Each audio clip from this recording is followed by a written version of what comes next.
시청자 여러분 안녕하십니까? 12월 24일 수요일 사사건건입니다. 더불어민주당이 허위 조작 정보 근절법으로 이름 붙인 정보통신망법 개정안에 대해서 국회 본회의에서 처리를 했습니다. 그런데 몇 가지 법조항을 두고 말이 많습니다. 첫 번째로 허위나 조작된 정보의 범위가 어디까지인지, 또 두 번째로 사실을 드러냈는데 명예를 훼손했다고 형사처벌될 수 있는 조항은 이 대통령 지시와 다르게 왜 여당에서 그대로 두기로 했는지, 마지막으로 현행법에 이미 있는 불법 정보 요건에 혐오와 차별 관련 기준을 넣은 이유가 뭔지인데요. 위헌 소지가 제거됐다는 여당 의견과 국민 입틀막법이라며 반대하는 야당 설명까지 들어보겠습니다.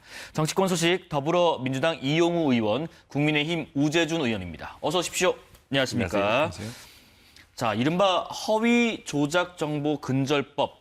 본회의에서 통과되기 전에 이 법에 대한 여야 입장이 어땠는지 먼저 잠깐 들어보겠습니다. 표현의 자유에는 개인의 존엄과 공동체의 가치를 해치지 않을 책임을 같이 지고 있습니다. 불법 허위 정보는 혐오, 폭력, 차별을 확산하며 민주주의를 잠식합니다. 악의적 선동으로 혼란을 부추기고 그 혼란을 이용해 재미를 보려는 무책임한 자유는 방치할 수 없습니다. 허위 조작 정보 근절법은 정당한 표현의 자유와 알 권리 강화로 건강한 공론장 형성의 토대가 될 것입니다. 헌재의 위헌 법률 심판을 갈 수밖에 없습니다. 내란 특별재판부는 재판의 지연을 야기하여 혼란을 부추길 것이고, 정보통신망법 개정도 언론, 유튜버 현장에 혼란을 줄 수밖에 없습니다. 내란 특별재판부 설치법과 정보통신망법 개정안에 대해서 대통령께서는 반드시 제2요구권을 행사해 주실 것을 강력히 촉구합니다. 자, 일단 이 법안에 대해서 좀 끊어서 두 분의 의견 좀 들어보겠습니다. 우선은 이 법안에 대해서 허위나 조작 정보에 대한 요건이 무엇인가, 여기에 대해서 상임위를 여러 번 거치면서 또 본회의 상정 전에 민주당 내에서 여러 번 고쳐졌거든요, 이 의원님. 근데 특히 이제 손해를 가할 의도나 부당 이익의 목적이라는 이 부분을 두고 이게 범주가 그럼 어디까지인가, 그리고 또 확대 해석할 여지가 있지 않겠느냐. 무엇보다 이제 허위나 조작 정보에 대한 입증을 해야 한다는 것이 좀 불확실성이 있지 않느냐, 이런 의견에 대해서는 어떤 입장인 건가요? 일단 이게 이제 보시는 것처럼 정보통신망 상에서 벌어지는 일들에 대한 규율이고요. 그렇습니다. 이 특징이 비가역적, 한번 그 온라인상에 이제 유포가 되면 그 돌이키기가 어렵고요. 네네. 전파성이 굉장히 강합니다. 그렇죠. 이제 이런 것들을 종합하면 그 피해가 굉장히 막대하고 깊다라고 하는 부분이고요. 기본적인 민주당의 입장은 헌법에서 보장하는 표현의 자유라고 하는 기본권, 저는 정신적 기본권의 중핵이라고 보고 실제로 충분하게 보호해야 된다는 점에 대해서는 누구도 이견이 없습니다. 네. 다만 근래에 특히 보면 이런 정보통신망을 이용한 악의적인 선전선동이라든지 극악한 표현들을 통해서 굉장히 깊은 넓은 피해를 끼치는 경우들이 상당히 많이 존재합니다. 이런 부분들까지 헌법에서 보장하는 것은 아니기 때문에 적어도 엄격한 요건 하에서 이런 부분들에 대한 규율은 필요하다. 네. 라고 하는 측면에서 규정을 한 것이고요. 규정의 모호성 또는 불명확성을 이제 비판하는 분들이 계시는데 사실 우리가 형법에서 명예훼손죄라든지 모욕죄라든지 이런 명예와 관련된 그 법적 규정이나 이런 구성 요건에 대해서는 거의 유사한 내용들이 있습니다. 그렇기 때문에 이미 형성된 법리나 이런 것들을 비춰보면 결코 모호하지 않다라는 부분이고요. 논의 과정에서 이런 부분들이 방만하게 확대 적용될 우려들을 차단하기 위해서 일정한 목적들을 규정하는 목적 범위라고 하거든요. 그런 목적에 해당될 경우에만 또 한정해서 이런 규제를 받는다라고 하는 걸로 좀 확대 적용을 좀 제한하는 이런 조치까지 했기 때문에 저는 뭐 적절하게 균형을 잡았다 이렇게 생각을 합니다. 일부러 손해를 가할 목적을 가지고 한 행위에 대해서 분명히 명시가 돼 있다는 말씀이시고, 그리고 이제 이게 한번 올라가게 되면은 급속도로 퍼지는 비가역적인 부분이 있다. 또 명예훼손을 또 비유를 주셨는데, 한데 지금 국민의힘에서는 그러죠. 이 법으로 특히 예를 들면 뭐 권력자랄지 등등이 이제 법을 좀 악용해서 언론의 어떤 권력 감시 기능이랄지, 뭐 예를 들면 사설 칼럼도 있을 테고요. 이런 부분을 좀 억압한다거나 정권에 좀 우호적인 여론을 부추길 수 있는 것 아니냐. 지금 이런 비판을 하고 있는 건가요? 그렇죠. 권력의 견제가 조금 약해지는 측면이 있을 수는 있습니다. 먼저 예. 모호성에 대해서 조금 한번 설명을 드리고 싶은데요. 네. 앞서 말씀해 주셨듯이 이미 우리가 형법에는 뭐 명예훼손죄라든지 이런 부분이 있는 것은 사실입니다. 그러나 하지만 이런 부분은 개인의 인격권을 침해하는 경우 어떤 사실을 유포함으로써 그런 경우에만 제한적으로 어떻게 규제를 해왔던 게 지금까지의 현실입니다. 그럼에도 불구하고 이번에 이제 처벌이 대상이 되는 규제의 대상이 되는 허위 조작 정보라고 하면 타인의 인격권, 재산권 또는 공공의 이익을 침해하는 허위, 오인 유도하는 정보까지도 이번에 규제하도록 되어 있습니다. 공공의 이익까지. 맞습니다. 그래서 과징금 규정까지도 생겼기 때문에 그러면 그렇게 보면 사실 공공의 이익을 침해하는 허위, 오인 정보까지도 규제의 대상으로 들어가게 되어 있는데 그러면 이때 공공의 이익을 침해하는 정보가 무엇인가라고 했을 때는 예. 이런 부분은 상당히 자의적으로 해석될 여지가 있고 특히나 정권 친화적으로 해석될 여지가 있기 때문에 이런 부분에 있어서는 분명히 오인될 여지도 있고 두 번째는 정권에 따라서 악용될 여지도 있다고 보입니다. 이번에 원래 일반적으로 표현의 자유는 아주 우리가 폭넓게 인정되어 왔죠. 뭐 그런데 그럼에도 불구하고 아주 제한적으로 명예훼손 같이 특정인의 특정 개인의 인격권을 너무 지나치게 침해하는 그런 경우에 한해서 우리가 법으로 규제를 해왔는데 네. 이번에는 그 부분보다 훨씬 범위를 넓혔기 때문에 향후에 논란이 될 부분이 있고 이 부분에 있어서는 위헌성 논란이 있을 수 있다고 보입니다. 목적성이 있다는 말씀도 반대로 모호한 부분이 있다는 말씀 들어봤는데 자, 이 법안 관련해서 한 가지 더 짚어볼 부분이 있습니다. 이재명 대통령이요 정성호 법무부 장관에게 관련 조항의 어떤 폐지를 검토를 지시했던 조항이 하나 있는데 바로 그게 사실 적시 명예훼손 관련 조항입니다. 이 대통령의 관련 발언 잠깐 들어보고 말씀 이어가겠습니다.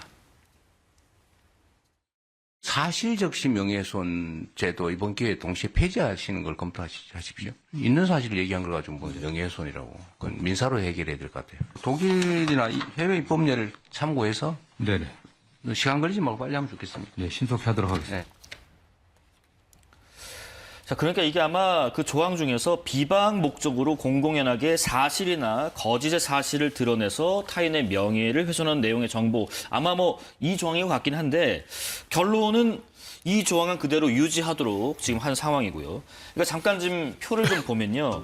이 조항 자체가 과방위 단계에서는 사실을 적시해서 타인의 명예를 훼손하면 처벌하도록 하는 조항을 폐지하고 허위 사실을 적시한 경우도 친고죄로 바꾸기로 가닥을 잡았었는데 이게 법사위 단계에서는 개인의 사생활을 내용으로 하는 사실로 바뀌었다가 결국 통과된 상정안은 원안 유지였습니다. 이 부분도 이 의원님 잠깐 좀 설명을 들어볼게요.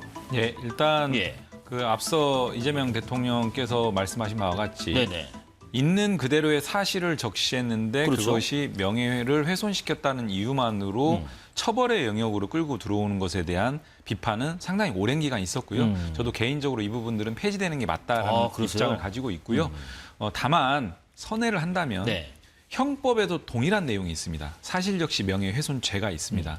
형법이라고 하는 일반법, 더 포괄적으로 적용되는 법률에 여전히 사실적시 명예훼손죄를 남겨둔 상태에서 정통만법에서만 일부 이런 것을 덜어내는 것이 법의 어떤 이런 체계상 통일성이나 일관성 측면에서 좀 볼 부분은 있겠다라는 생각이 들고 네. 아마 그런 지점에서 좀 차제에 통일적으로 이런 부분들은 좀 정리해 들어가는 게 적절하지 않겠나 그런 맥락 아닌가 이렇게 좀 생각을 해 보고요. 네네.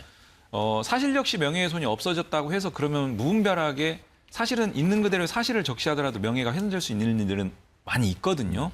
그럼 그런 것들 다 용인해 주는 거냐? 또 그런 건 아니거든요. 다른 방식으로 그런 부분들에 대한 뭐 민사 소송이라든지 페널티를 가할 수 있기 때문에 그런 걸 무조건 용인하는 것은 아니다. 예. 라는 말씀을 좀 드리고요. 앞서 말씀 나눈 것 중에 이런 모호한 표현 등으로 인한 과도한 표현의 자유에 대한 제약, 우려, 저는 그런 부분들도 일리 있다고 보고요. 말씀드린 것처럼 표현의 자유는 최대한 보장해 주는 게 맞다. 네네. 그럼에도 불구하고 악의적이고 너무나 지나친 부분들에 대한 규율의 일환이다라고 좀 이해를 해주시면 좋을 것 같고 그것이 예를 들면 공공의 이익을 해하는 방식으로 허위 정보를 유통하는 경우라고 했을 때 그 공공의 이익이라는 게 뭐 할 수 있다고 하셨는데 사실 지금 형법에도 사실적시 명예훼손 죄가 성립할 때 그것이 공익성이 있으면 그거를 갖다가 면제해 주거든요. 위법성 조각이라고 하는 이유로. 그러니까 이미 그런 관련 법리들이 오랜 기간 판례 법리로 축적이 돼 있습니다. 그렇기 때문에 그것 자체가 꼭 모호한 건 아니고 다만 어쨌든 요컨대 어쨌든 표현의 자유는 충분히 보장하고 이번 법도 그런 맥락에서 지나치게 악의적이고 극단적인 그런 표현들에 대한 규율이다. 그리고 그런 부분들을 표현의 자유와 균형감 있게 해석론이 전개될 것으로 기대한다. 이렇게 말씀드립니다. 보충 질문 짧게 드리면요. 지금 앞서 보신 것처럼 이렇게 단계별로 과방위에서 법사위에서 다시 본회의 상정안이 계속 좀 바뀐 부분. 이런 절차는 자연스러운 절차인 건가요? 일반적으로는 상임위에서 통과된 내용들이 법사위에서는 뭐 자구나 체계 정도 정비하고 본회의로 상정되는 게 일반적이고요. 다만 이제 이런 일련의 과정에서 좀 수정 과정들이 있었던 것은 여러 가지 어떤 의견들을 충분하게 좀 반영하는 과정이지 않았나 이렇게 생각을 하고 있습니다. 사실적시 명예훼손 조항 폐지 여부 관련된 우 의원님 의견 또 이렇게 상임위 단계에서 본회의안이 또 바뀌는 내용들까지 한번 좀 쭉 들어볼게요. 일단은 사실적시 명예훼손죄의 논쟁에 대해서는 이용호 의원님께서 잘 말씀해 주신 것 같아요. 오래된 논쟁입니다. 형법 학계에서는 그래도 물론 사실적시 명예훼손죄는 그런 부분이죠. 개인의 너무 인격권과 관련된 그런 사실들. 비록 진실에 해당하지만 그 사람이 굳이 이 부분을 밝히고 싶지 않은 그런 사실을 공공연하게 타인이 이걸 말하고 했을 때 이걸 형법으로 처벌할 수 있는가라는 부분의 논쟁인데 이 부분에 있어서는 형사상 처벌의 대상이 되지 않는다라는 이런 논쟁은 형법 학계에서는 오랫동안 있어 왔습니다. 그 부분은 차후에 형법과의 이런 균형을 맞춰서 해결할 수도 있는 건 뭐 조금 저 또한 충분히 논의해 볼 수 있는 부분이라고 생각합니다. 다만 앞서 말씀해 주신 것 중에 하나를 조금 저도 반박을 좀 하고 싶은데요. 물론 사실적시 명예훼손죄에서도 물론 말씀해 주신 대로 공익성이 있는 경우에는 처벌하지 않는다라는 단서 조항이 있습니다. 다만 그런 경우에 공익성은 그 사람에 대한 그 사람이 공익적인 인물일 경우에 해당하는 경우가 대부분입니다. 예를 들어서 정치인 같은 경우는 정치인의 도덕성과 관련된 부분에 있어서는 그 자체로서 공익성이 있는 정보라고 보기 때문에 그 부분을 어떻게 유포했을 때 처벌의 대상이 되지 않는다라고 그런 부분이라고 생각을 해주시면 됩니다. 다만 이번에 통과된 이 공익성에 대한 부분은 공공의 이익을 침해하는 허위 정보 또는 오인을 유도하는 정보 자체를 처벌하는 것이기 때문에 그런 특정 공익성이 있는 그런 사람에 대한 정보가 아니라 그냥 그 정보 자체가 공익성이 있는가에 대한 판단이 되어버리기 때문에 훨씬 더 이 판단 범위가 넓어질 수 있고 정치적으로 악용될 여지가 있다라고 여전히 보고 있다는 점을 조금 말씀드리고 싶습니다. 간략히 한 가지만 더 여쭤보겠습니다. 또 하나가 이제 현행법상에 이미 있는 불법 정보의 어떤 요건에다가 혐오, 또 폭력, 차별 관련 기준이 이번에 추가된다고 하던데 그 이유는 뭔지 좀 들어볼게요. 아까 모두에서 말씀드린 것처럼 뭐 성별이라든지 인종이라든지 뭐 장애 유무라든지 사회적 신분이라든지 이런 등등의 것들을 그 기초로 해서 정말 좀 부끄러울 정도로 듣기가 거북할 정도의 이런 부분들이 온라인상에서 횡행하기도 하고 또 일부 이제 부적절한 유튜버들이 이제 그런 부분들을 재생산하고 막 유포시키고 이런 경우들이 좀 있습니다. 이런 부분들까지 과연 표현의 장에서 용인되는 것이 맞는 거냐라고 하는 문제의식이고요.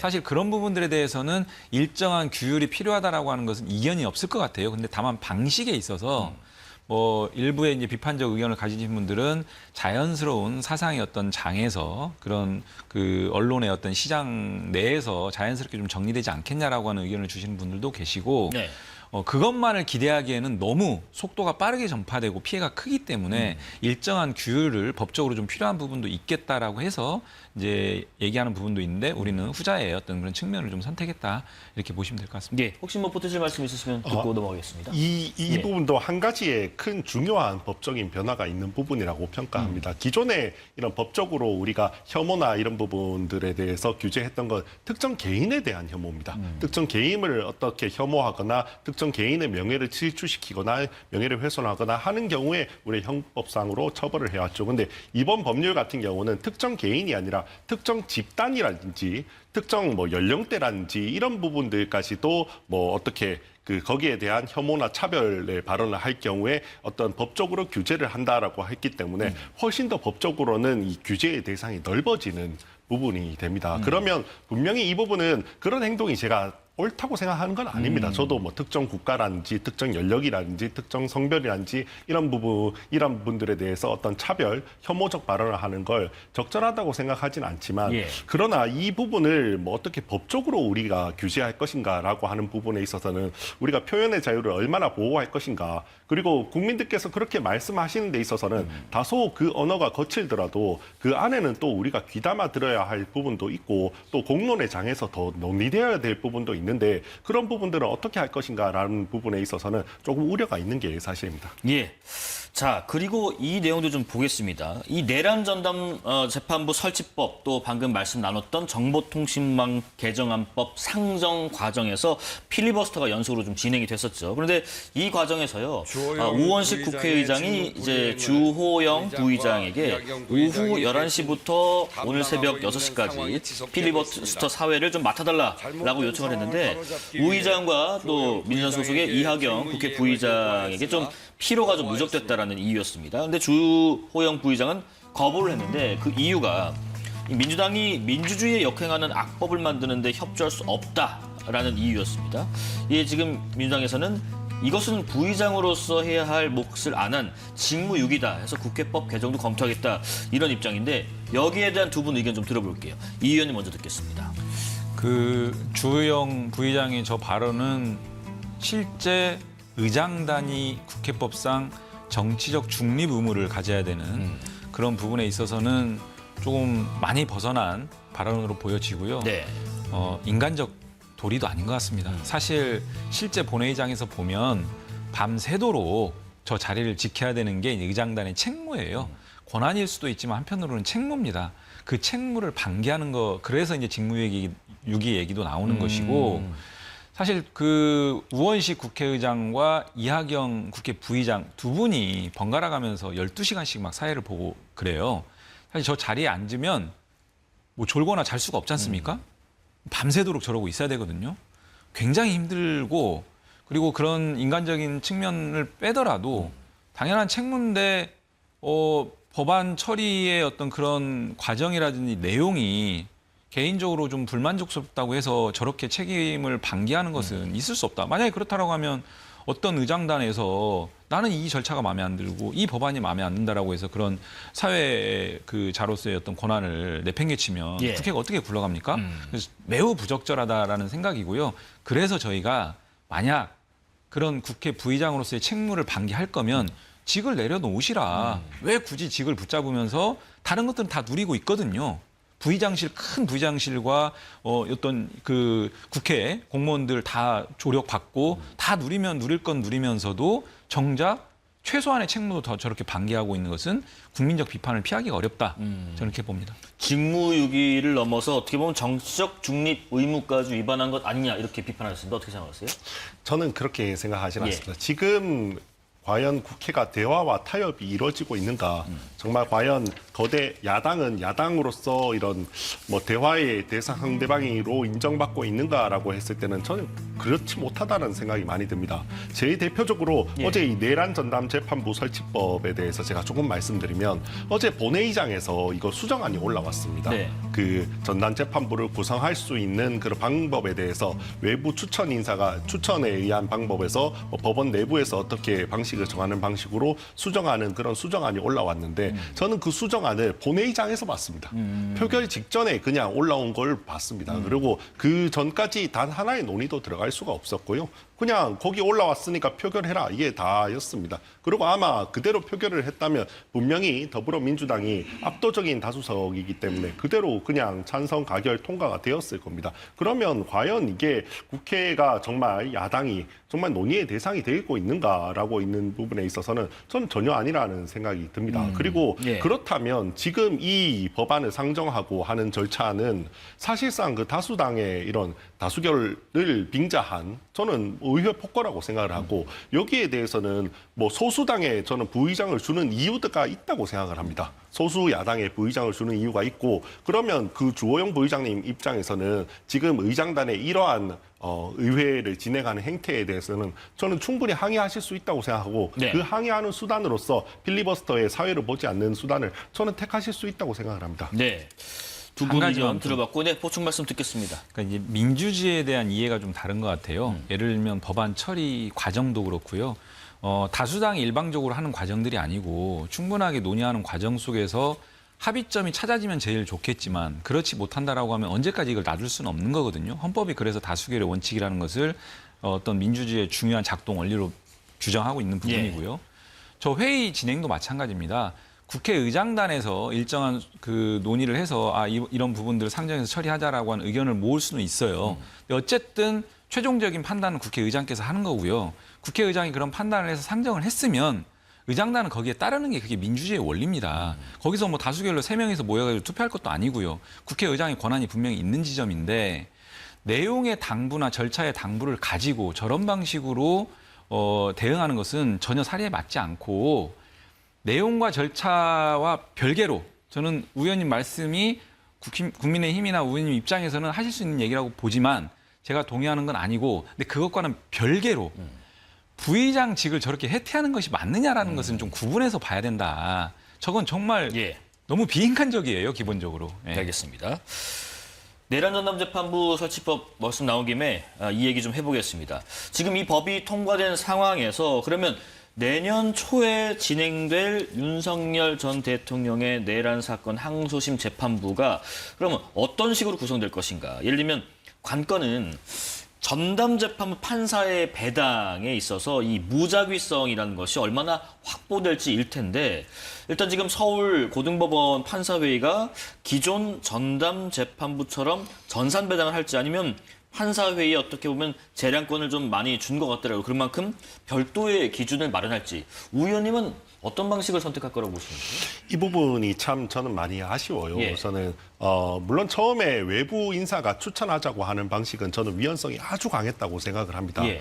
왜냐하면 특정 판사를 추천하게 되면 그 판사가 판결을 하는 게 아니라 결국은 추천인이 판결을 할 수밖에 없게 됩니다. 그렇기 때문에 사법부 독립에 아주 크게 침해하는 결과가 있을 수밖에 없었죠. 다만 어제 이 마지막에 수정안은 그런 식으로 외부인이 특정 판사를 추천하는 게 아니라 판사 회의에 어떻게 판사를 구성할지 이렇게 맡기겠다라고 위임하는 형태로 상당 부분을 조금 물러난 건 맞아요. 그러면 그렇게 하더라도 모두가 사람들이 다들 생각했던 게 그냥 판사를 무작위로 정하는 게 가장 좋다. 그게 가장 공정한 것이다. 혹시나 무작위로 하고 있는지에 대해 의심이 들면 오히려 무작위를 더 잘할 수 있게 그런 방식으로 어떻게 제도로 보완하면 되는 것이지 굳이 왜 지금의 방식을 바꾸려고 하고 다른 방식으로 하려고 하고 어떻게든 어떻게 다르게 판사를 구성하려고 이렇게 하는 모양새를 취해서 마치 판결의 공정성에 대해서 어떻게 영향을 미치려고 하는 그런 모양새를 취하는지 참 이해가 되지 않은 측면이 있고 아쉬운 측면이 여전히 있습니다. 어떻게든 뭐 판사회가 일단 판단을 할 텐데요. 이 무작위성 배당의 원칙 어떻게 좀 준수될 걸로 보이시나요? 일단 대법원 예규에서 규정한 방식대로 하더라도 예. 무작위성은 제한적입니다. 예를 들면 2개든 3개든 어떤 재판부의 사건이 이제 내란 관련 재판들이 배정이 되면 그 다음부터는 그 재판부로 한정해서 배당이 됩니다. 그렇죠. 처음에만 일단 열어놓고 배당한다라는 거고요. 그리고 우리가 좀 근본적으로 아셔야 될 게 이 배당이라고 하는 부분들에 대해서 여러 가지 이제 갑론을박이 있는데 그것이 기본적인 어떤 위헌성 요소하고 직결되지 않습니다, 전혀. 그리고 지금 이번에 얘기하는 그 내란 전담 재판부법도 2개 이상의 전담 재판부를 구성하도록 법률에 구성돼 있습니다. 네. 그렇기 때문에 2개 이상 중 몇 개를 할지는 온전히 법원 내부에 맡겨져 있는 부분이고요. 아마도 향후 예상은 법률이 이제 통과되고 공포가 되면 공포 즉시 시행하도록 구칙이 돼 있기 때문에 공포 즉시 시행이 되면 대법원이 이 법률에 부합하는 방식으로 기존 예규를 좀 정비하지 않을까 싶고요. 기존 예규가 정비가 되면 그 예규에 따라서 세부적인 어떤 전담 재판부 구성 절차에 들어갈 겁니다. 그것도 아마 신속하게 들어갈 것으로 보여져요. 그렇다라고 하면 그런 방식으로 구성된 전담 재판부라고 하면 즉 대법원 결국에는 대법원 예규에 따라서 구성되는 전담 재판부 또 한편으로는 판사회의나 법원 내에 사무분담위원회를 거친 전담 재판부 네. 이렇게 구성된 전담 재판부에서 진행하는 재판에 대해서 유연성을 과연 제기할 수 있겠느냐라고 하는 지점에서 보면 큰 무리 없이 저는 공정하고 신속하게 진행될 거라고 예상합니다. 자, 그런데 지금 이 내란 전담 재판부가 이제 구성이 되면 윤 전 대통령 측에서 반발이 있지 않을까 예상들을 하고 있는데 지금 윤 전 대통령 변호인단이 위헌 법률 심판 제청 신청을 언급하면서 한 가지 언급을 더 했습니다. 중대 결심을 할 수 있다. 어떤 말인지 한번 들어보겠습니다. 사후적으로 사건을 특정해서 전담재판부를 만든다면 판사회의와 사무분담위원회가 판사를 배치한다고 아무리 눈속임을 해도 사건 맞춤형 법관 배정이 되는 것입니다. 이재명 정권은 법안에 대한 거부권을 행사해야 할 것입니다. 위헌법률 심판 제청 신청을 비롯해 입법 독재의 헌법 파괴 행위를 좌시하지 않을 것입니다. 그리고 이후에 중대 결심을 할 수 있다는 점을 말씀드립니다. 자, 위헌 법률 심판 제청 외에 중대 결심이라는 게 어떤 것일까? 이 의원님 어떻게 짐작하시나요? 위헌법률 심판 제청 이외의 중대 결심은 잘 모르겠네요. 뭐 재판을 거부할 수도 없을 것이고. 예. 근데 아까 말씀드린 것처럼 법률이 이제 이렇게 통과된 부분에 대해서 저희가 직간접적으로 이렇게 여러 경로를 좀 들어보면 법원에서도 이런 부분들을 받아 안아서 아까 말씀드린 대법원 예규의 후속 절차를 통해서 재판부 구성에 네. 신속하게 나서지 않을까 이렇게 좀 예상이 되고요. 네네. 그렇다라고 하면은 법원은 법률을 존중해서 이제 절차를 진행하겠다는 것인데 그거에 대해서 피고인 측 변호인이 어떤 중재 결심을 한다고 해서 재판이 뭐 정지되거나 이상한 방향으로 갈 여지는 없죠. 그리고 내란 수계 재판을 받는 피고인 측에서 입장에서 자꾸 이런 방식으로 뭐 딴지를 거는 듯한 태도들은 매우 부적절하다고 저는 생각을 합니다. 무 의원님은 어떻게 생각하세요?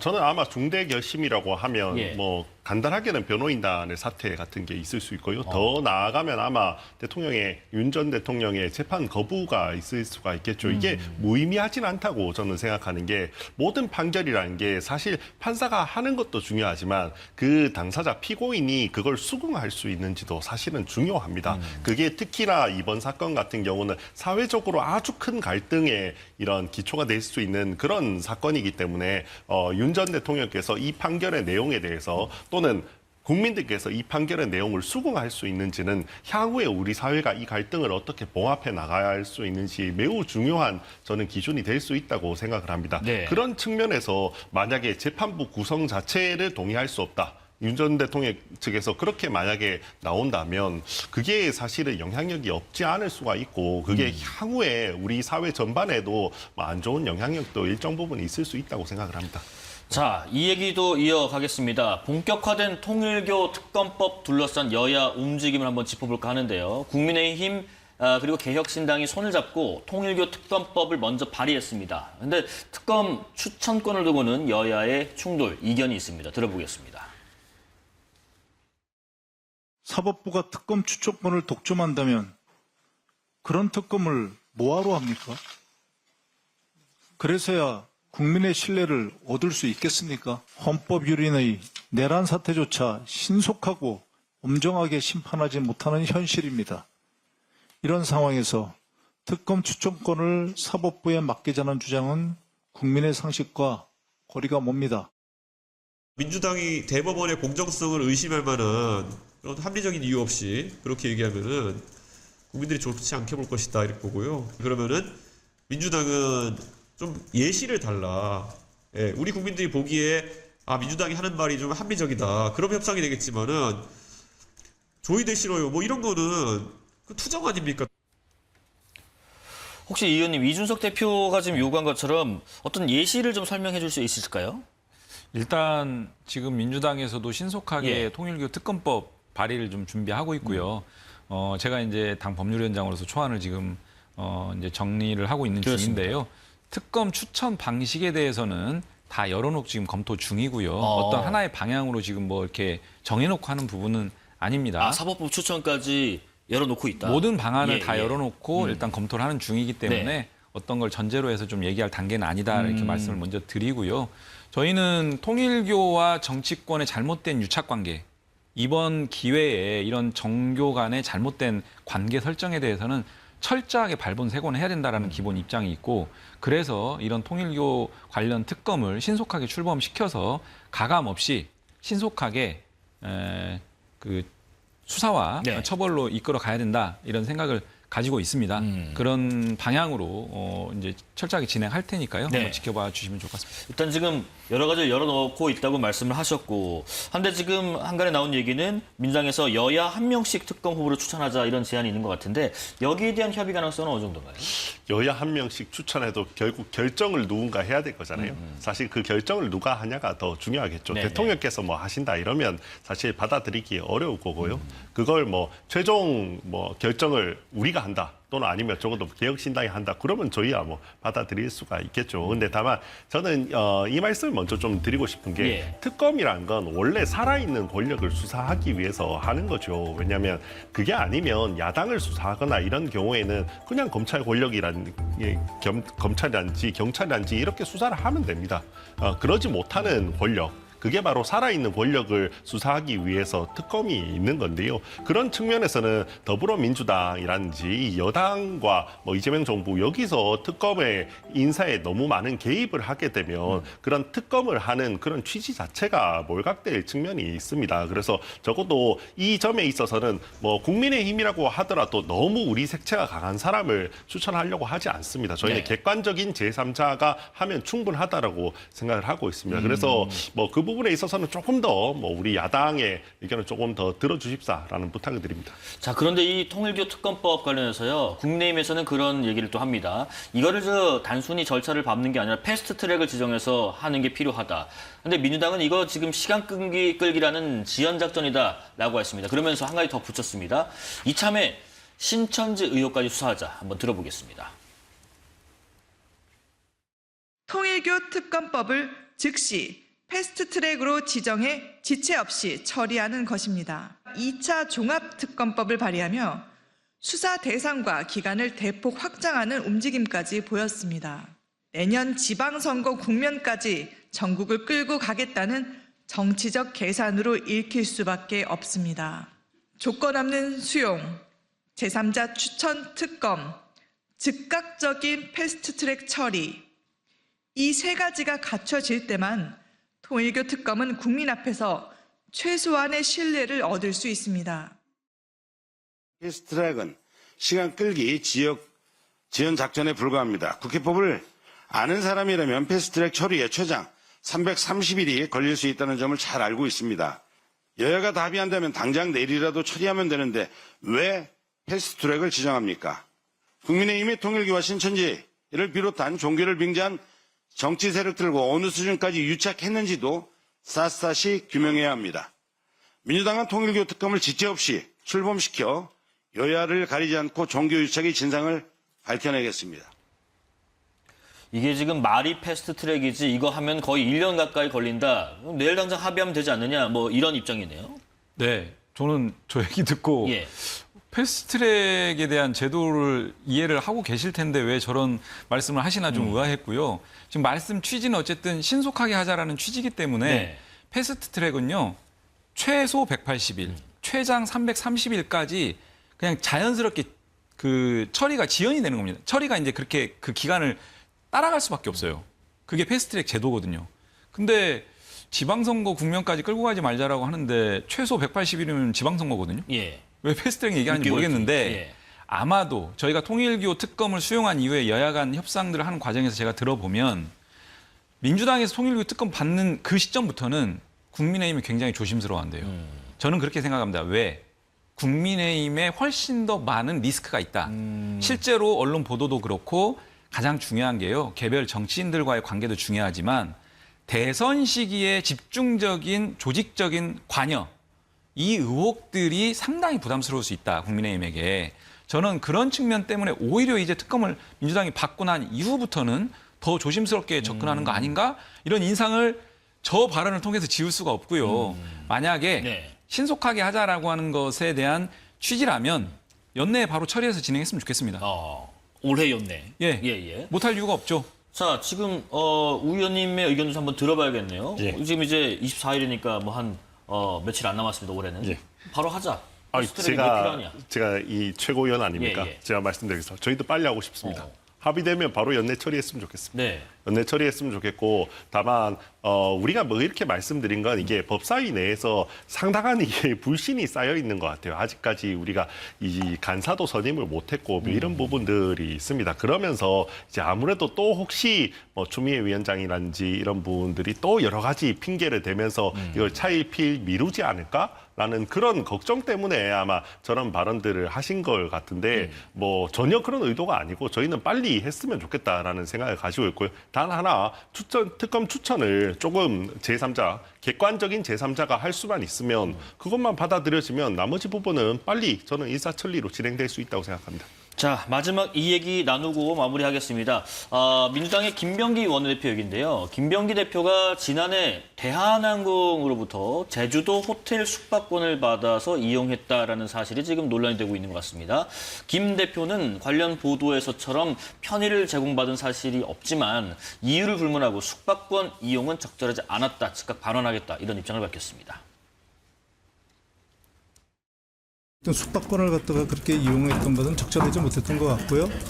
즉시 뭐 반환 조치하겠습니다. 숙박료가 뭐 1박에 뭐 80만 원이 넘는다 이렇게 하지만 실질적으로 저희가 여러 번에 걸쳐서 확인해 본 바는 뭐 혹시 의심을 받을까 해서 저만이 아니라 다른 의원님도 같이 확인을 했는데요. 그거 보면 이제 한 30만 원 정도 좀 넘는, 그러니까 34만 원 정도 뭐 이런 정도의 금액이었습니다. 물론 그것이 그렇다고 해가지고 뭐 정당하다는 뜻은 절대 아닙니다. 자, 김병기 대표에 대한 의견, 또 논란된 내용, 또 해명 두 분 의견 듣고 마무리하겠습니다. 이번엔 우 의원님 먼저 좀 들어볼까요? 이게 오늘 그 김병기 원내대표가 하신 말씀을 네. 보면 사실 부적절한 행동이죠. 그 자체로 부적절함은 이미 다 밝혀졌다라고 생각을 합니다. 뭐 근데 여기에 하나 더 주목할 만한 점은 네. 저는 이게 단지 그냥 기업으로부터 불법적인 로비를 받고 어떤 접대를 받고 이런 문제를 넘어서 사실 좀 보좌진에 대한 이런 갑질 문제가 같이 있는 거 아닌가라는 생각이 사실 조금 들어요. 네네. 왜냐하면 이게 굉장히 이례적이거든요. 지금 보면 나온 증거들이 이 보좌진이 자기가 나눴던 이 카카오톡을 전부 다 공개를 한 거예요. 일반적으로 조금 이렇게 보좌진이 아무리 퇴사를 했다고 해도 저렇게 공개하는 경우는 흔치 않습니다. 왜냐하면 어느 정도 좋은 관계를 가지고 그래도 다른 곳으로 가서도 그래도 어떻게 그 잘 지내려고 하지 저렇게 뭐 자기의 카카오톡을 다 공개하고 하는 건 굉장히 원한을 가졌다라는 거예요. 이렇게 들리는 풍문들이나 이렇게 봤을 때는 여러 부분에 있어서 이렇게 많은 뭐 조금 안 좋은 이런 행동을 많이 하신 것 같고 그게 더 이렇게 퍼져서 이렇게 나오는 거 아닌가라는 생각이 듭니다. 이게 아마도 조금 더 향후에는 찾아보면 조금 더 이것 때문에 많은 뭐 문제들이 이미 나오지 않을까라고 생각하고 있습니다. 자, 이 의원님 말씀 듣고 마무리하겠습니다. 네, 제가 지금 당의 이제 원내 부대표를 맡고 있는데요. 실제로 이제 언론에서 저렇게 인터뷰하신 것 이상으로 저희들한테도 굉장히 이 부분에 대해서 뭐랄까요, 좀 송구하다라는 입장들을 계속 밝히고 있고 이런 부분들을 계기로 해서 조금 더 성숙하게 일신하겠다라고 하는 강한 의지를 좀 필요하고 있습니다. 그래서 저는 저 부분대로 좀 봐주시면 좋을 것 같고요. 네. 우리 의원께서 연내 통일교 특검 말씀 주셔가지고 예. 그 지점 이견은 없는 것 같아요. 그러려면은 12월 30일 정도로 예상되는 본회의에 처리해야 될 것 같은데 그러려면은 내일 크리스마스 직후에 법사위에서 처리를 해야 되는 예. 그런 상황이라서 우리 최고위원이시니까 법사위 처리도 신속하게 잘 주문해 주시면 좋지 않을까. 왜냐하면 사실 이 종교의 자유라는 게 매우 중요합니다. 네. 그런데 이제 그것을 많이 현저하게 벗어난 이런 부분들까지를 좀 용인하기는 좀 어렵잖아요. 그래서 그런 부분들에 대해서는 이번에 좀 정확하게 정교의 어떤 유착 관계에 좀 뿌리 뽑자라고 하는 측면에서 신속하게 갔으면 좋겠습니다. 알겠습니다. 정치권 소식 들어봤습니다. 더불어민주당 이용우 의원, 국민의힘 우재준 의원과 함께했습니다. 고맙습니다.